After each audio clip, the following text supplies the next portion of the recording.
si vous suivez l'actualité, vous n'êtes pas sans savoir que, bon, il y a des situations qui sont difficiles sur la planète Terre en ce moment. Russie, Ukraine, et j'ai quelqu'un qui m'a, merci d'ailleurs à cette personne que je salue au passage, Lisette, qui m'a envoyé un messenger en me disant, est-ce qu'il y a quelque chose que vous pouvez nous transmettre, nous enseigner pour qu'on puisse aider? Je ne sais pas, il y a des méditations de groupe qui s'organisent en ce moment.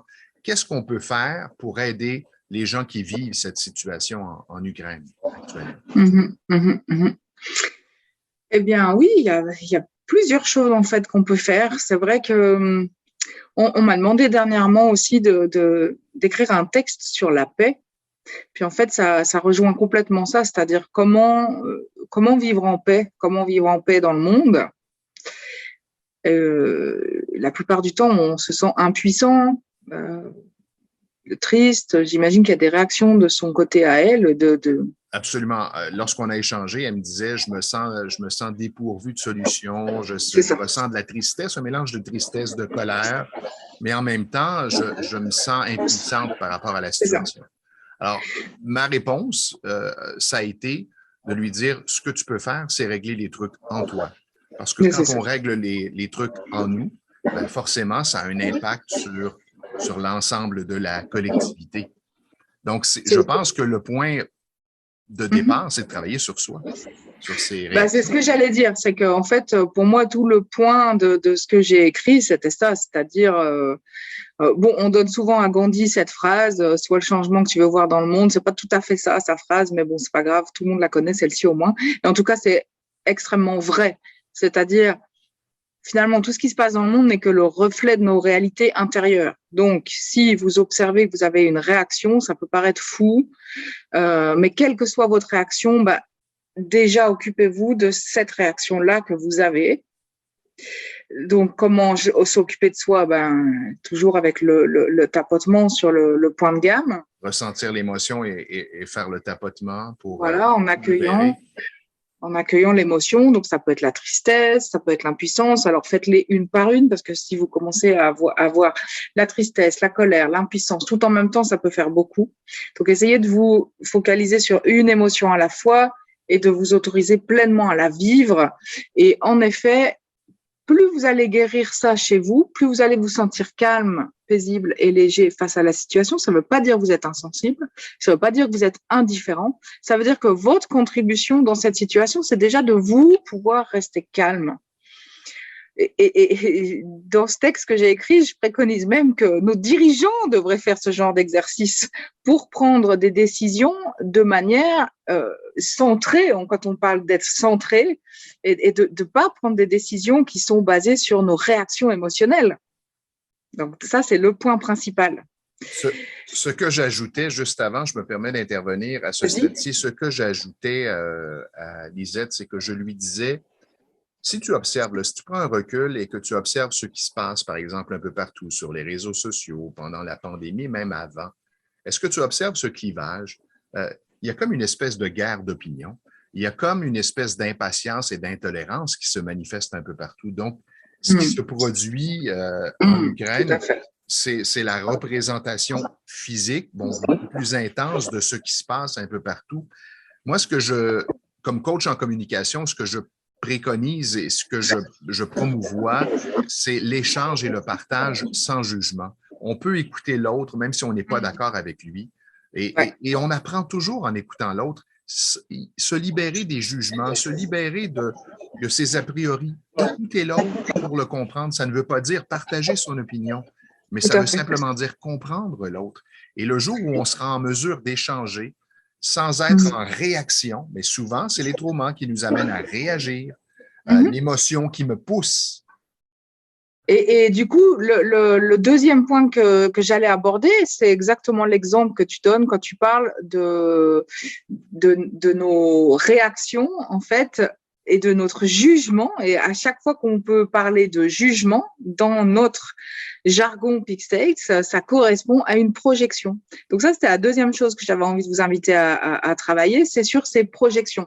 Alors, bien sûr, là, le tapping va pas forcément être suffisant. Donc peut-être que vous aurez besoin d'être accompagné pour travailler sur ces projections. C'est pas une technique qu'on peut donner de manière publique, mais on a des techniques qui nous permettent vraiment de complètement être en paix et ne plus réagir à ces projections, parce qu'en fait, à chaque fois qu'on projette quelque chose sur l'autre, qu'on trouve justement qu'il est intolérant, qu'on trouve que c'est violent, qu'est-ce qu'on pourrait dire d'autre, c'est inhumain, eh bien, en fait, croyez-le ou non, mais ce sont des parties qui existent chez nous et qu'on aura mis à distance. Parfois, on les a mis tellement loin à distance qu'on ne va jamais agir comme un être violent et inhumain, on est d'accord.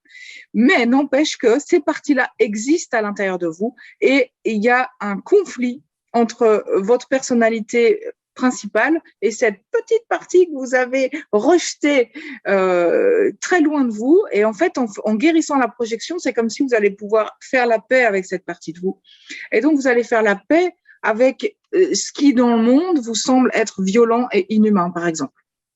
C'est vrai pour n'importe quel type de projection. Oui, et vous allez être plus détaché par rapport à tout ça. Vous allez être en paix, surtout. Oui, c'est pas forcément une fois plus détaché, mais vous allez pouvoir, au contraire, être presque plus dans l'empathie, dans la véritable compassion, parce que vous allez reconnaître que vous aussi, vous pouvez être comme ça parfois. Et en fait, le fait de faire la paix avec ça, ça génère un autre champ énergétique, pour ceux qui parlent en termes de champ énergétique. Et beaucoup de personnes, en fait, vont travailler sur l'amour. Donc, on y vient. C'est un peu la troisième technique que je vous proposerai. C'est celle dont vous allez entendre parler principalement, très probablement. C'est de travailler sur cet amour. Donc, on vous a déjà proposé un exercice qui était sur l'amour de soi. Donc, vous pouvez continuer de travailler sur cet amour de soi. Ça veut dire aussi accepter là vos réactions. On revient un petit peu sur la première chose qu'on a dite, mais vous pouvez aussi, du coup, envoyer de l'amour. Exactement. Envoyer de l'amour à l'autre, envoyer de l'amour à ceux que vous voulez soutenir, donc probablement les Ukrainiens, les victimes de ce conflit, en fait, et aussi peut-être envoyer de l'amour à ceux que vous considérez comme étant les opposants, vos opposants, ou les personnes, vos ennemis, ou les personnes qui ont tort. Parce que c'est que en générant ces ondes finalement d'amour, ces énergies d'amour qu'on pourra amener plus de paix sur Terre. Et je terminerai juste sur un exemple. Je crois que c'était la ville de Chicago où ils ont fait des expériences avec des centaines de participants qui ont médité pendant tout un week-end sur l'amour. Je crois que c'est avec des techniques de méditation transcendantale. Il y a un article là-dessus. Et tout le week-end, ces centaines de participants, il y a plusieurs centaines de participants qui ont envoyé de l'amour à la ville de Chicago. Et pendant le week-end, le taux de criminalité a diminué mais de manière significative. Je ne voudrais pas dire de bêtises parce que dans mon souvenir, c'est quelque chose de l'ordre de 40%, mais voilà. Mais de toute façon, il existe des recherches, entre autres le docteur Emoto, et c'est sur YouTube, vous allez avoir des capsules. Alors, il faisait l'exercice sur l'eau et éventuellement sur les plantes. Alors, il y avait 2 plantes identiques à 2 endroits différents et chaque matin, il envoyait de l'amour à une plante et de la haine à l'autre. Et allez voir sur YouTube les images. On l'a fait aussi avec du riz, des bols de riz. Et allez voir. Ils vont pourrir plus ou moins vite. Exactement. Et faites l'expérience. Vous allez voir à quel point ça a un impact. Ça c'est assez impressionnant. C'est vrai que c'était une des premières choses qui m'avait interpellée. Et sur l'eau, je voudrais juste spécifier qu'en fait, c'est des molécules d'eau qui ont été cristallisées par le froid, en fait. Donc, c'est des cristaux d'eau qui sont observés. Et puis, exactement. Où chaque émotion va générer un cristal d'une forme différente.